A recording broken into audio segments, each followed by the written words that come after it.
up? Good morning. This is me again, Gerald Solido, and welcome back again to my YouTube channel. Well, finally, this is my very first vlog here in the Philippines, and we are heading now to Masbate City, my province. And since it's my first time to ride ship, so hindi natin palalagpasin yan. Kailangan natin yang i-film, i-record natin yan. So this is my Ate Banji na very pangit now.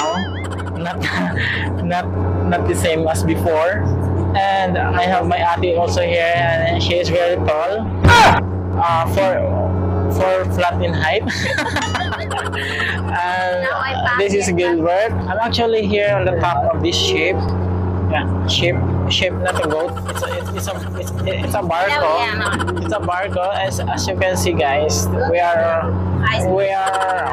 on the top of the barco.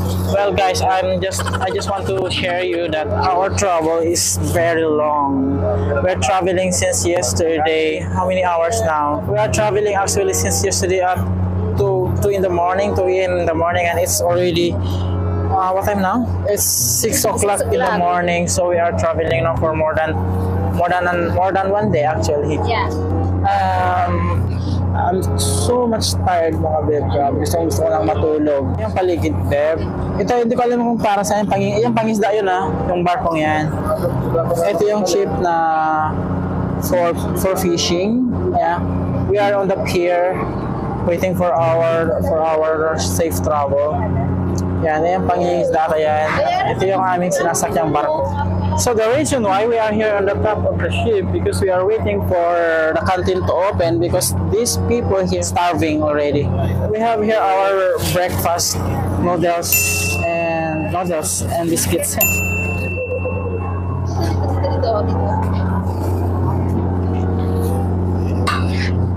Iikot ko lang kayo, mga baby, dito sa taas ng barko. Iikot ko kayo kung pwedeng umikot. Tingnan natin kung ano makikita natin. So,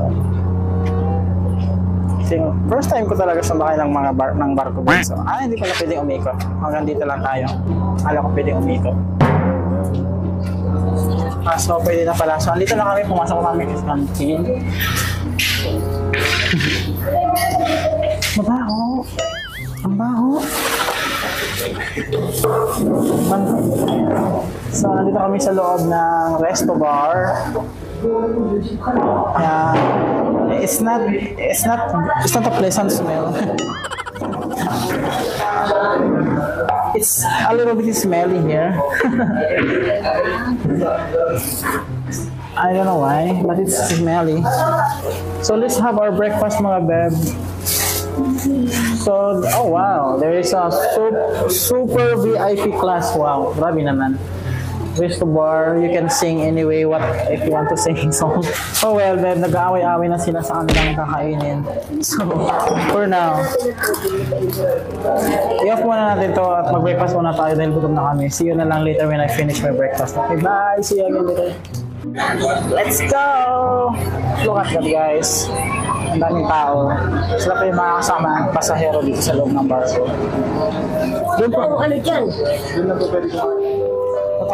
So heto na, babe, kakaalis nga lang po ng barko sa pier ng Piodoran going to Masbate. Tara nga po, mga babe, samahan nyo ako, akyat tayo sa pinakataas ng barko, baka mas maganda ang view doon. Heto na po pala ang pinakatuktok ng ship na ito, mga babe. May mga ilang mama na nandito siguro, nagbe-viewing din po sila.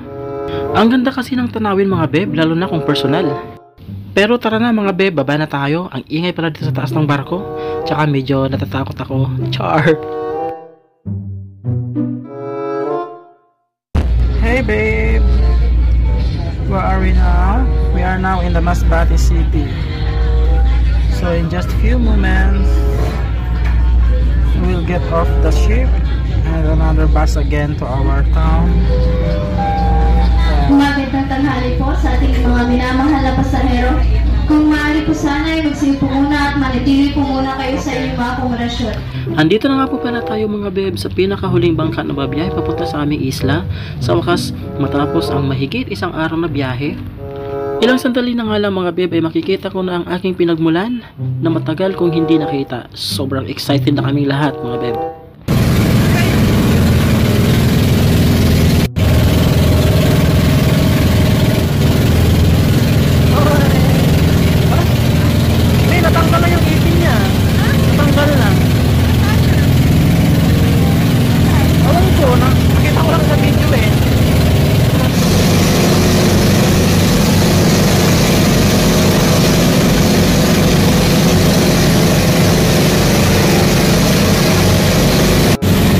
Ang natatanaw nyo nga pong mga kabahayan ay ayan na po ang isla namin mga beb.